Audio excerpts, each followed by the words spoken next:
very nice country. I mean, people are courteous, and of course the people are very nice.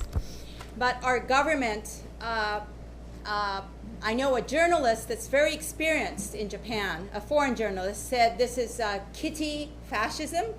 You know, kitty is that cute cat. It's very popular, it's cute, and it's, you know, nice colors and everything. And he called the place, after being in Japan, he said this is kitty fascism. So there's one face, but the reality is different. And actually, Japan has a very bad human rights record. And what's been happening since March 11th is the real face of Japanese government, unfortunately. It's worthy to note that, and I realize now that I had a lot of prejudice because I thought that when Chernobyl happened in the Soviet Union, I had a certain view about that, and I thought that Japan would be different. Actually, the situation is that Japan is worse. 20 millisievert standard is what triggers the radiation evacuation. In other words, if you are facing contamination that's under that, the government will not help you 1 penny, 1 cent, yen. In Chernobyl, it was mandatory evacuation at 5 millisieverts a year. That's 1/4 of the contamination. People had the right to evacuate. In other words, were guaranteed help for relocation between 1 and 5 millisieverts exposure. In Fukushima, people are trapped. Of course, there is no legal papers you have to sign in order to leave the prefecture, but how do you leave when you are being taxed for the same property taxes as before the accident? You are having to pay the mortgage, you're having to do everything like that, there's no job assurance, and you don't know what to do. And as Sachiko explained, and Linda, when she introduced, explained, that is the current situation, and families are being torn apart.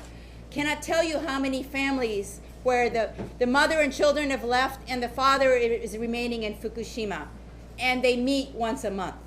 That is all over the place. Okay. All throughout this situation, it's citizens that have always driven the step forward. Sachiko and her friends were the very first to monitor radiation levels in the prefecture. Prefecture hadn't done that. The government hadn't done that. They are the ones that found how extensive it was immediately after the accident. And that drove forward the monitoring program by the prefecture and the government. Then they refused to decontaminate it. The citizens started to decontaminate and push the thing forward.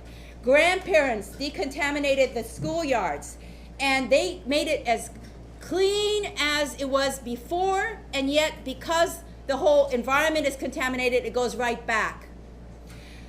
But that drove then the government to finally start to decontaminate. But then they said, we will decontaminate, but we won't evacuate. So now people are trapped. They were promised decontamination, but in the meantime, nothing has changed. They're living in contamination. You hear stories that are just incredibly painful. Do I have a couple more minutes? Yeah. One story that a school teacher told me, and we agreed I couldn't even tell people which town she lived in for fear of her losing her job. She said that she talked about radiation to her students once, and she was hauled into the principal's office and said, if you want your job, never, never, ever talk about radiation. You're not going to have a job if you do that. And she witnessed in her faculty room an individual, a teacher, who wanted to self-evacuate his family for a few weeks. And this person saw in front of her teachers yelling at this person saying, you traitor, you are betraying us, you are a horrible, horrible person. And that person left the room with people yelling at him. And after he left, they were kicking his desk. And when he returned, he is completely ostracized.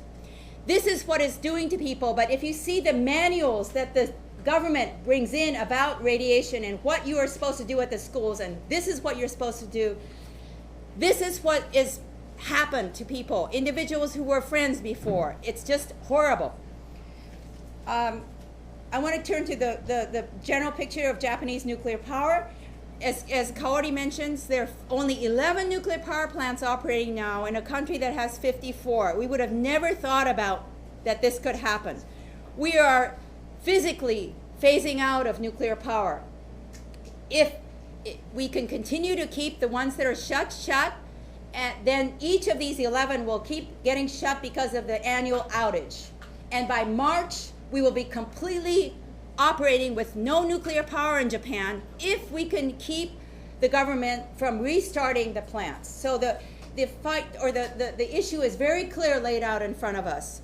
Should these plants restart or not? And they shouldn't. And that is what we're going to try to do, is to keep the ones that are shut.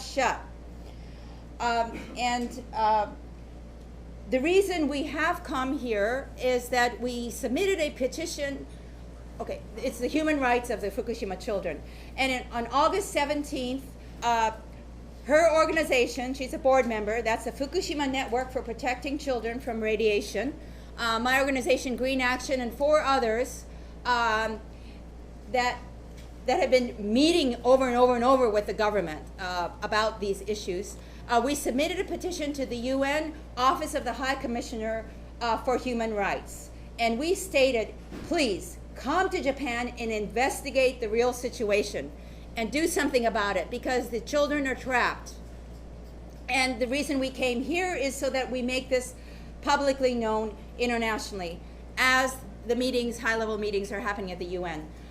We met with the NRC commissioners, a couple of them, on Tuesday, and as was mentioned before, they say they want to learn the lessons from Fukushima. Very recently, a report was issued by the Japanese government this September, this month, to the IAEA about the current situation. This does not depict at all what is happening in Japan now. And so if they are saying they're going to learn from this, it is not truth at all. It just doesn't portray the plight of the citizens of Fukushima and Japan, and it does not portray what should be done and what is actually ongoing. And so we want the word to get out about what is really happening in Japan, and that is why we're here. Thank you very much.